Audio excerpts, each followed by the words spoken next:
વિદ્યાર્થી મિત્રો, આજના વિડીયોની અંદર આપણે ધોરણ 11 પ્રકરણ number 4 motion in a plane સમતલમાં ગતિ જેમાંથી આપણે પ્રક્ષિપ્ત ગતિની ચર્ચા કરવાના છીએ.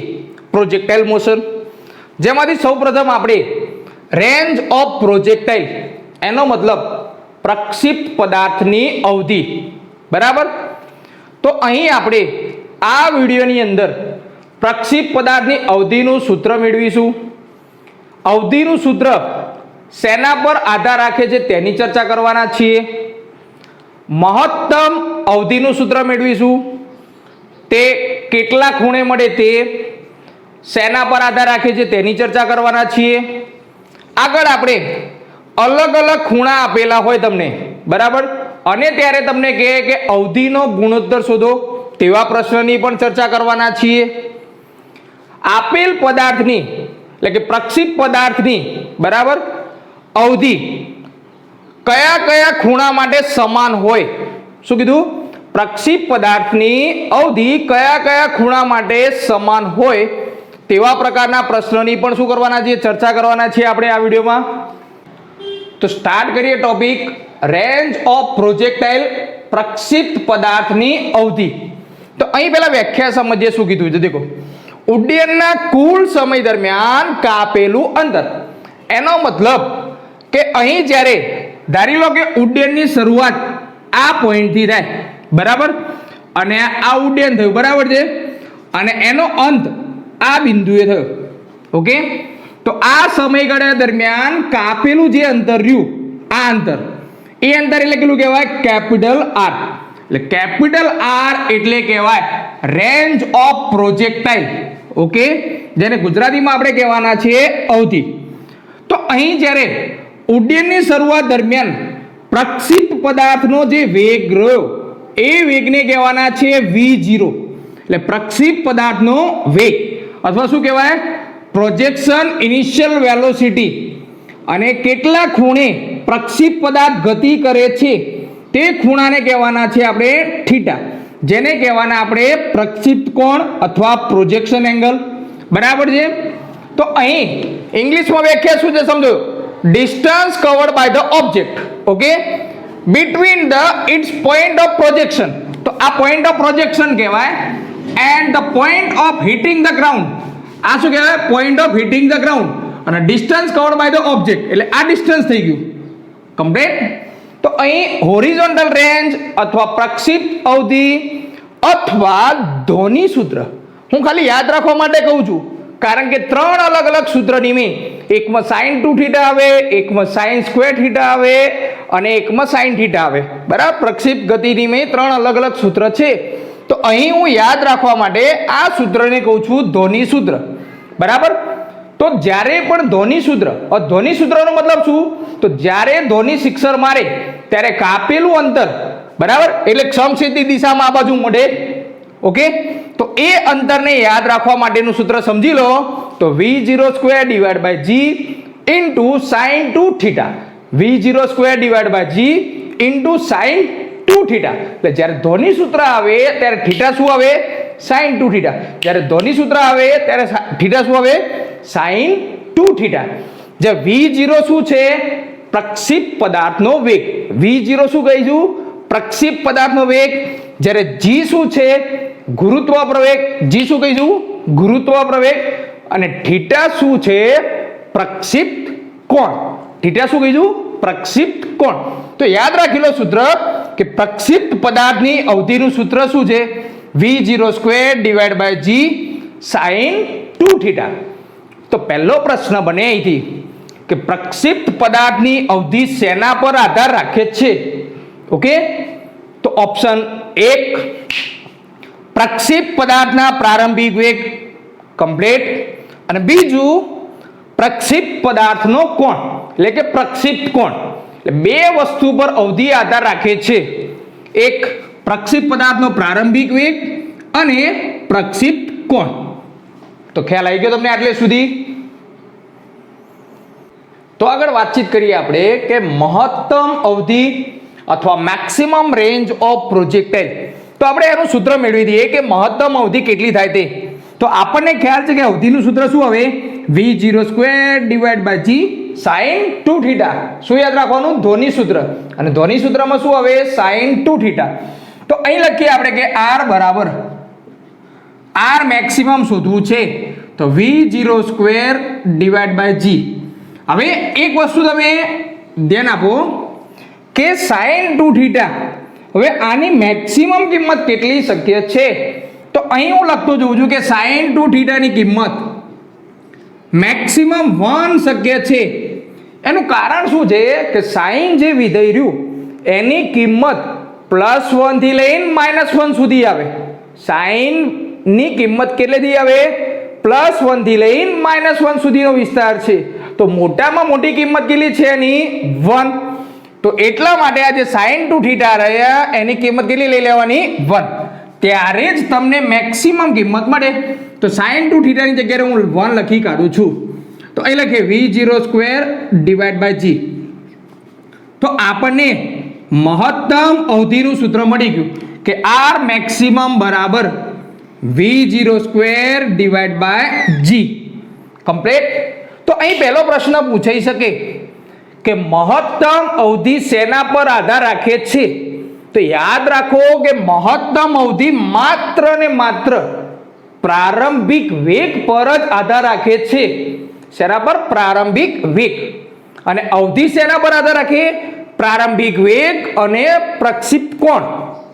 ખ્યાલ આવ્યો ડિફરન્સ? અવધિ શેના પર યાદ રાખે? પ્રારંભિક વેગ અને પ્રક્ષિપ્ત કોણ.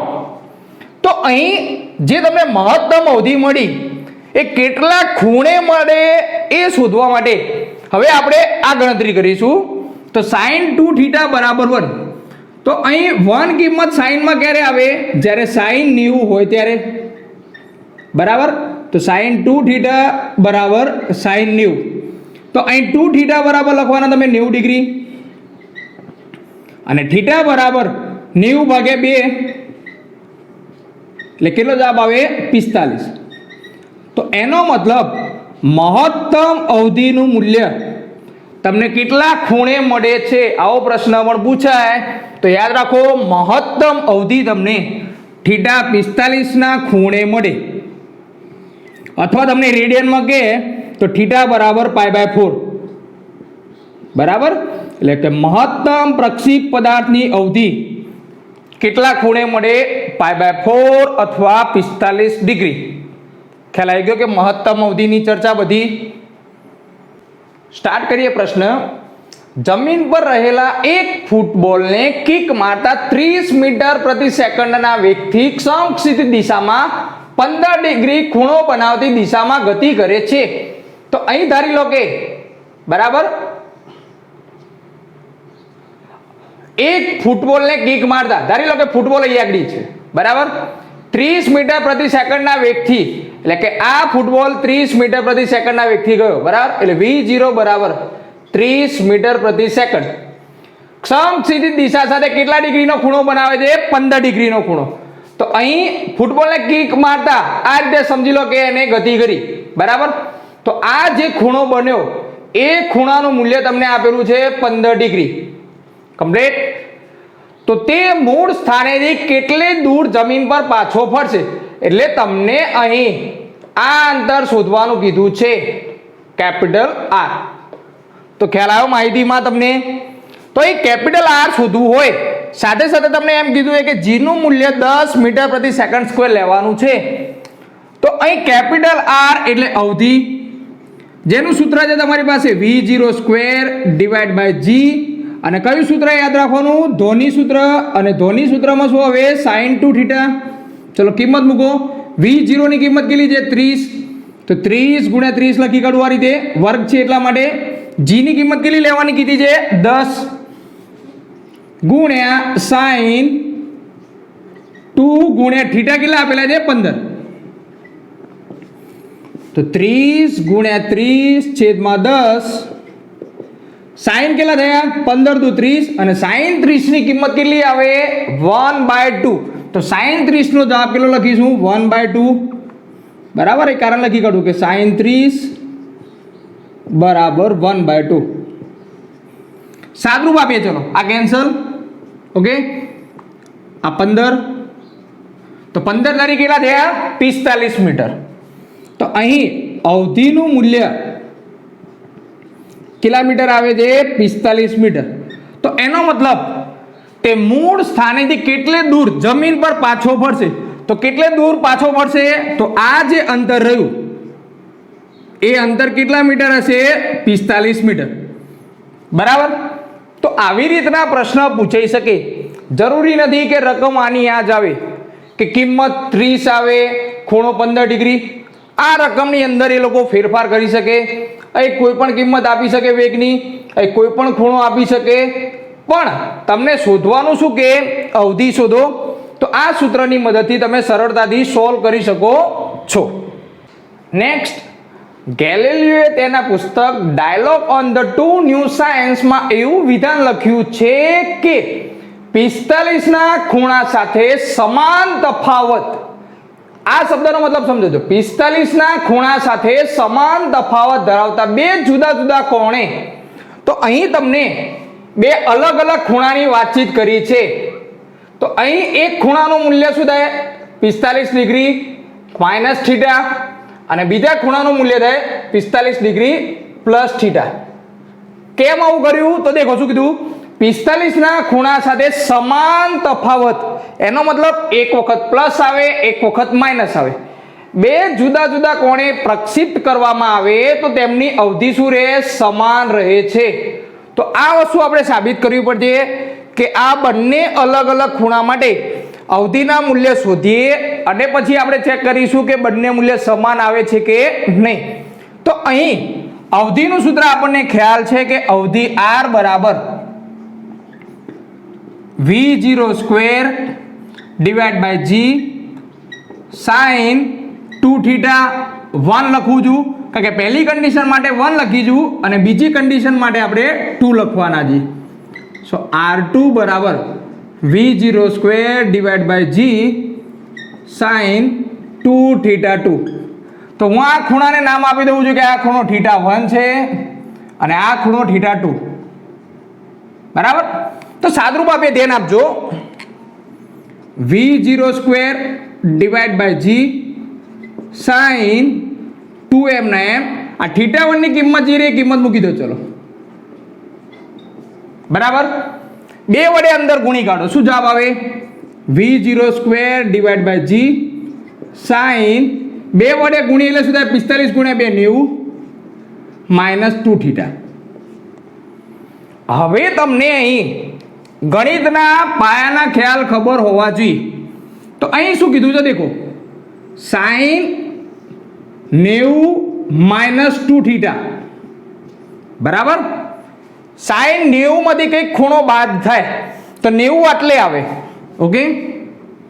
આ 90 એમાંથી કંઈક ખૂણો બાદ થાય એટલે આ ચરણની વાત થઈ. તો આ ચરણ એટલે કયું ચરણ કહેવાય પહેલું ચરણ. બરાબર.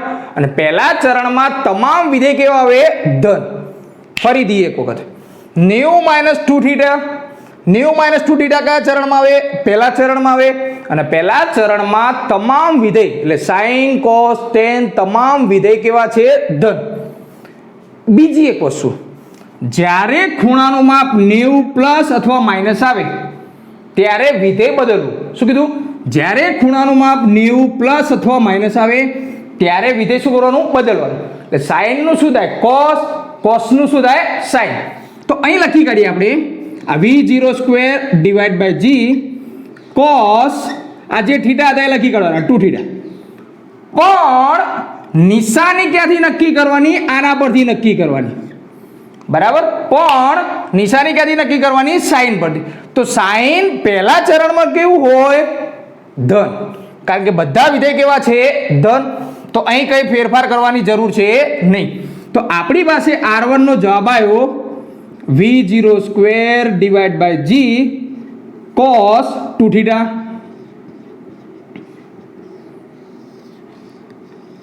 ચલો r2 નો જવાબ શોધીએ. તો v0 square divide by g sin 2 બ્રેકેટમાં થીટા 2 ની કિંમત કેટલી છે 45 પ્લસ થીટા. સાદરૂપ આપીએ v0 square divide by g sin 2 વડે અંદર ગુણ્યા એટલે કેટલા થાય 90 પ્લસ 2 થીટા. હવે તમે જાતે વિચારો 90 પ્લસ 2 થીટા એનો મતલબ 90 વત્તા કંઈક ખૂણો. 90 વત્તા કંઈક ખૂણો કયા ચરણમાં આવે વિચારો જવાબ. ચલો તો 90 વત્તા કંઈક ખૂણાનું મૂલ્ય બીજા ચરણમાં થાય. બરાબર 90 ડિગ્રી આટલે હોય હંમેશા.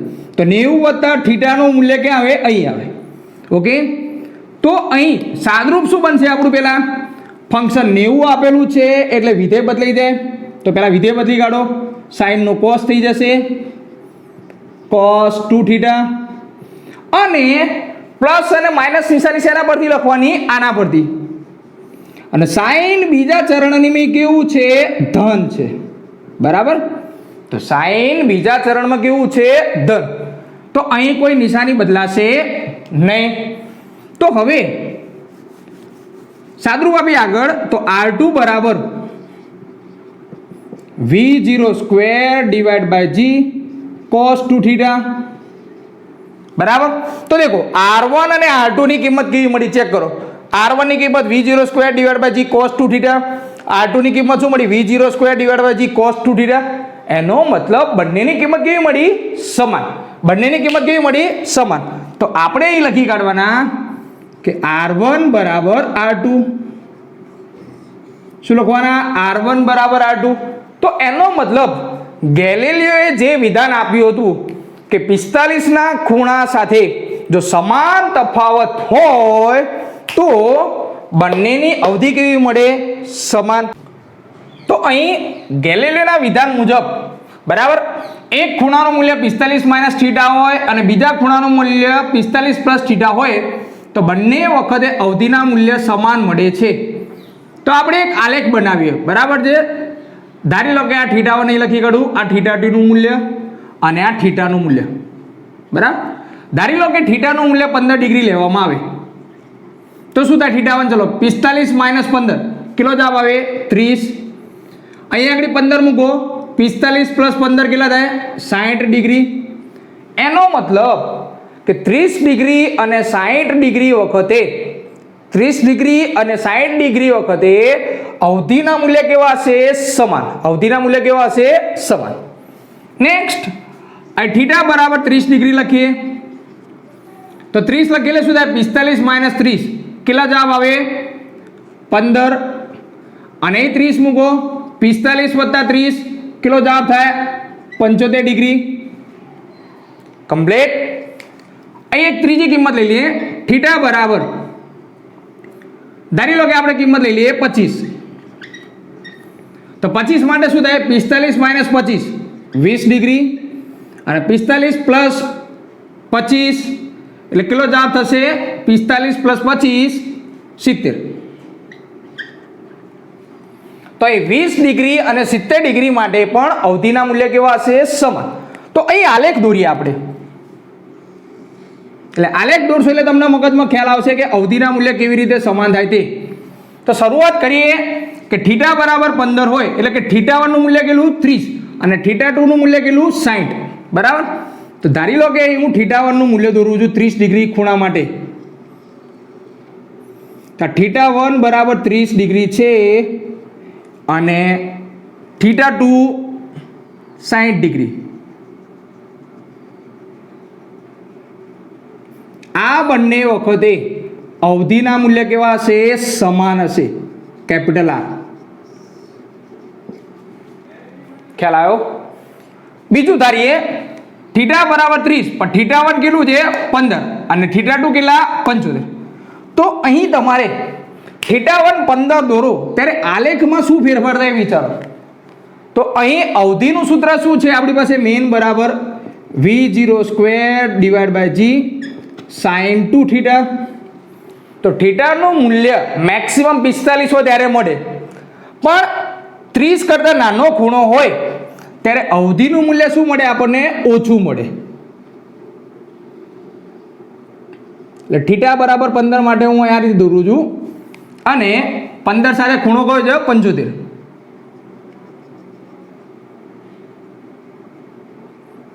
થીટા બરાબર 75 ડિગ્રી. બરાબર થીટા 2 બરાબર 75. તો અહીં 15 અને 75 વખતની અવધિનું મૂલ્ય કેટલું મળે? આ મળે. Complete.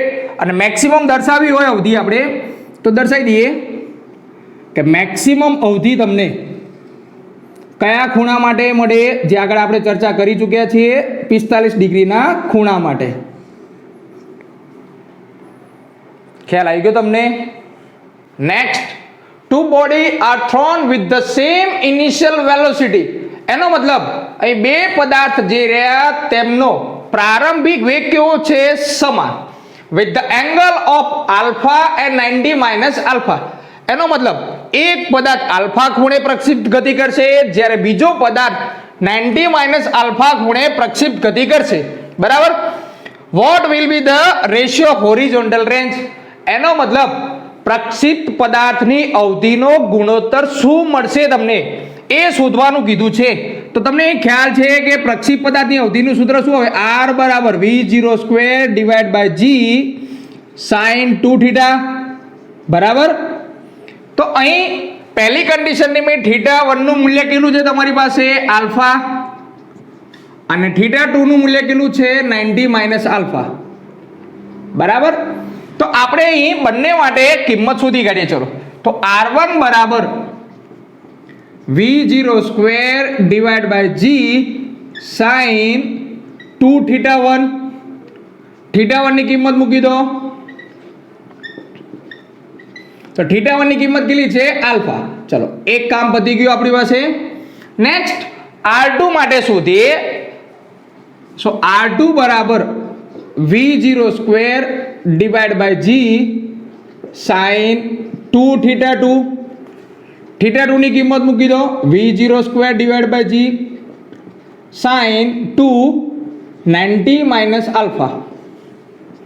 So v0² divide by g sin 180 minus 2 alpha.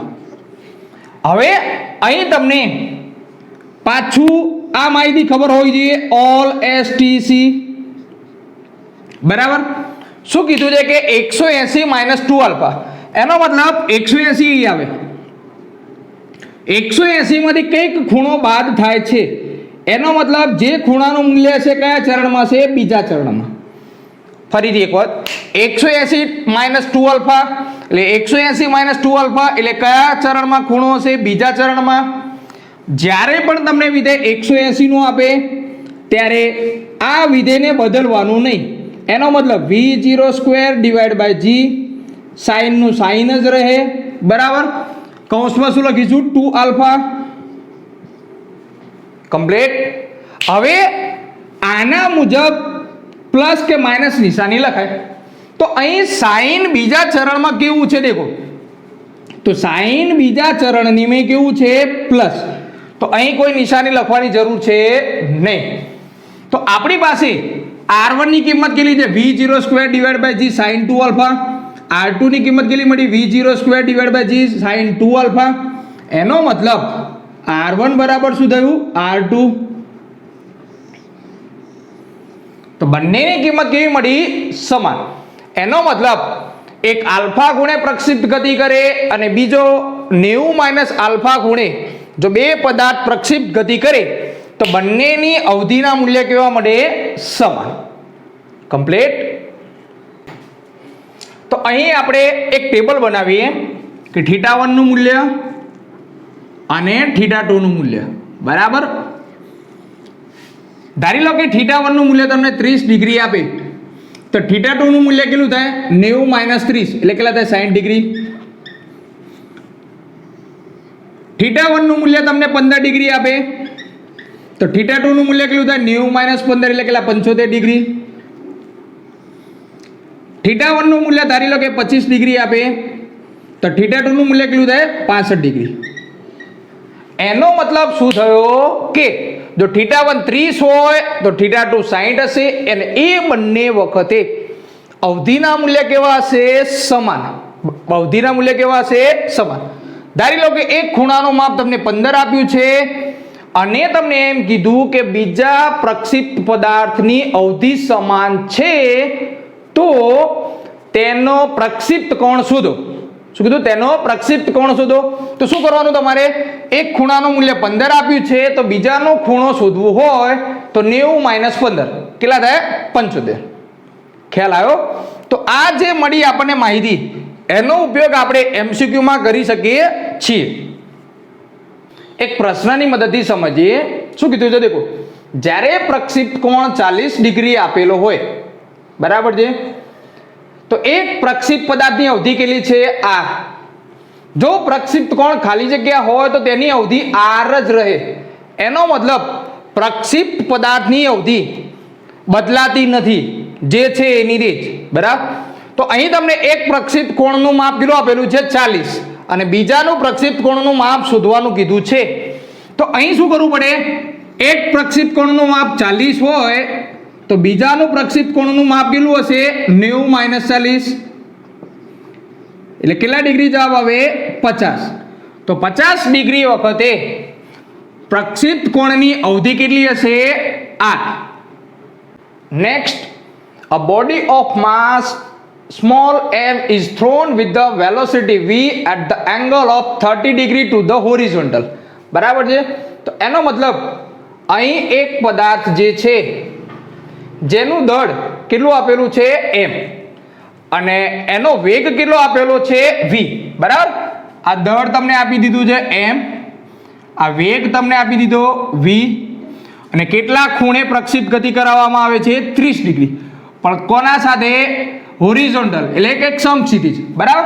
તો અહીં આકૃતિ દોરી આપણે આ રીતે. ચલો, ઓકે. તો આ 30 ડિગ્રીના ખૂણા સાથે વાતચીત થઈ ગઈ આપણી. ઓકે, કારણ કે આ હોરિઝોન્ટલ કહેવાય, આ 30 ડિગ્રી, અને આ વાય લખી કાઢીએ આપણે. બીજું શું કીધું? Another body of B of the same mass, એટલે કે બંનેનું દળ કેવું છે? સમાન. હવે એક વસ્તુ યાદ રાખી લો. જો અહીં ધારી લો કે તમને આવા પ્રશ્નની અંદર કોઈક વખતે તમને અહીં આગળ આપે કે 100 kg, અને અહીં આગળ દળ તમને આપે 200 kg. તો યાદ રાખો કે હોરિઝોન્ટલ રેન્જ મતલબ પ્રક્ષિપ્ત પદાર્થની અવધિ દળ પર આધારિત છે જ નહીં. દળ પર આધારિત નથી, એ માત્ર શેના પર આધારિત છે? પ્રારંભિક વેગ અને ખૂણો. તો દળ બદલતા પ્રક્ષિપ્ત પદાર્થની અવધિ બદલાશે નહીં. બરાબર? તો આગળ જઈએ. is thrown with the velocity v, એટલે વેગ એનો એ જ છે અહીંયા આગળ v. બરાબર? બદલાવાનો નથી. angle of 30 degree to the vertical. એનો મતલબ અહીં તમને બીજા પદાર્થ માટે જે વેગ ખૂણો આપેલો છે, એ ખૂણો, બરાબર છે, એ ખૂણો કેટલો આપેલો છે? 30 ડિગ્રી. પણ કોના સાથે? વર્ટિકલ. તો અહીં y અક્ષ સાથેનો ખૂણો આપેલો છે. ખ્યાલ આવ્યો? તો અહીં જાણી જોઈને પ્રશ્નમાં મૂકેલું છે મેં કે વર્ટિકલ શબ્દ, તો ખબર પડે તમને. એટલે કે વર્ટિકલ એટલે કે y અક્ષ સાથે, ઉધ્વ દિશા સાથે. જે ના ખબર પડે, ઉધ્વ દિશા સાથે. બરાબર? ઉધ્વ દિશા ગુજરાતીમાં લખાશે. તો ઉધ્વ દિશા સાથે 30 ડિગ્રીનો ખૂણો બનાવે છે. The find the ratio of horizontal range, એનો મતલબ અવધિનો ગુણોત્તર શોધવાનો છે. તો અહીં તમારે સૌપ્રથમ બીજા પદાર્થ માટે જે વાતચીત છે, આ પહેલા પદાર્થ માટે અને આ બીજા પદાર્થ માટે. તો બીજા પદાર્થ માટે સમક્ષિતિજ સાથે બનતો ખૂણો શોધવો પડે. તો આ 30 ડિગ્રી હોય તો સમક્ષિતિજ સાથે કેટલાનો ખૂણો બનાવે? 60 ડિગ્રી. કારણ કે આપણી પાસે જે સૂત્ર રહ્યું એ સૂત્ર સમક્ષિતિજ સાથે બનતો ખૂણો છે. ઓકે, તો અહીં તમને θ1 નું મૂલ્ય મળી ગયું 30, અને θ2 નું મૂલ્ય મળી ગયું 60 ડિગ્રી. હવે બંનેનો ગુણોત્તર લખીએ. r1/r2 v0² / g sin 2θ1 / v0² / g sin 2θ2. બરાબર? અહીં વેગનું મૂલ્ય બદલાતું નથી, તો આ પદ કેન્સલ થઈ જશે. બરાબર? g ગુરુત્વ પ્રવેગ છે, તો એના માટે લખીશું r1/r2 બરાબર sin 2θ1 નું મૂલ્ય કેટલું છે? 30 ડિવાઇડેડ બાય sin 2θ2 નું મૂલ્ય કેટલું છે તમારી પાસે? 60. બરાબર? સાદરું આપો sin 60 છેદમાં sin 120. બરાબર? હવે કાં તો તમને sin 120 ની કિંમત ખબર હોવી જોઈએ, અથવા એને બદલતા આવડવું જોઈએ. તો અહીં ધ્યાન આપો, સાઇન 60નું મૂલ્ય પહેલાં લખી કાઢું. તો સાઇન 60નું મૂલ્ય કેટલું મળે? √3/2. હવે સાઇન 120 માટે તમે બે રીતે લખી શકો. દેખો, સાઇન 90 + 30 લખો એટલે શું થઈ જાય? સાઇન 120 થઈ જાય. બરાબર. તો સાઇન 90 + 30 એટલે કેટલા થાય? સાઇન 120. હવે સાઇન 90 + 30 આનો જવાબ કેટલો આવે એ શોધવું પડે આપણે. તો આનો જવાબ શોધીએ. ચલો આગળ જે રીતે શીખ્યા એ 90 આવે એટલે વિધેય બદલાય. તો સાઇનનું શું થઈ જશે? કોસ. કેટલા લખીશું? 30. પાછું યાદ કરો, ઓલ STC. બરાબર. તો અહીં 90 + 30 એટલે કયા ચરણમાં આવે? 90 + કંઈક ખૂણો વધે એટલે બીજા ચરણમાં આવે. બીજા ચરણમાં સાઇન કેવું છે? ધન. તો એનો મતલબ સાઇન 120નું જે મૂલ્ય રહ્યું એ મૂલ્ય કોના બરાબર હોય? cos 30 બરાબર. સાઇન 120નું જે મૂલ્ય રહ્યું એ મૂલ્ય કોના બરાબર હોય? cos 30 બરાબર. ઓકે. અને cos 30 નો જવાબ તમને ખબર હોય છે કેટલો આવે? √3/2. તો એ કિંમત મૂકી દઈએ, √3/2. તો જવાબ કેટલો આવશે? 1/1. તો અહીં R1/R2 કેટલો જવાબ મળ્યો? 1/1. Complete. Next, two particles A and B are projected with the velocity of √2v and v. તો અહીં તમને બે કણ કે જેમના વેગ એક √2v આપ્યો છે અને બીજા કણનો વેગ આપ્યો છે v. they have same range. એનો મતલબ બંનેની અવધિ કેવી છે? સમાન. if A is thrown at an angle of 15 degree, મતલબ એ 15 ડિગ્રીના ખૂણે પ્રક્ષેપ કરવામાં આવે છે ટુ ધ હોરિઝોન્ટલ. બરાબર છે. એટલે સમક્ષિતિજ સાથે જ આપેલો ખૂણો છે એટલે કોઈ પ્રોબ્લેમ છે નહીં. Then what is the angle of projection of B? Okay. તો બી માટે આપણે પ્રક્ષિપ્ત કોણ શોધવાનો છે. તો અહીં તમને બંનેની અવધિના મૂલ્ય સમાન આપેલા છે. R1 = R2. R1 માટે સૂત્ર લખીએ, v0² sin 2θ1. બરાબર. આને θ1 કરી દઉં પહેલા માટે, / g is equal to v0². આ બીજા ખૂણા બીજા કણ માટે લખીએ, sin 2θ2 / g. કમ્પ્લીટ. તો અહીં v01 એટલે પહેલા કણ માટે વેગ કેટલો આપેલો છે? √2v એનો સ્ક્વેર / g. sin પહેલા કણ માટે ખૂણો કેટલો આપેલો છે તમને? 15 ડિગ્રી. બરાબર. બીજા કણ માટે વેગ કેટલો આપેલો છે? v. મૂકી દો કિંમત.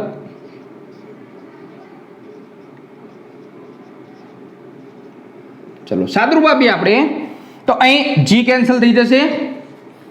√2v એનો સ્ક્વેર કરીએ એટલે કેટલા થાય? 2v². અને સાઇન કેટલા થઈ ગયા? 30.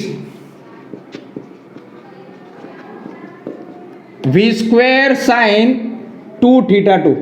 બરાબર. ચલો v² કેન્સલ. sin 30 ની કિંમત કેટલી આવે? 1/2.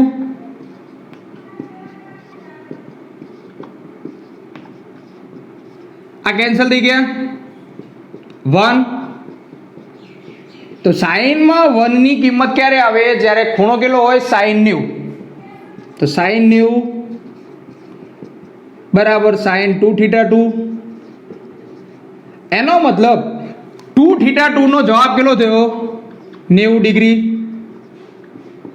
સો θ2 ની કિંમત કેટલી આવે? 90/2.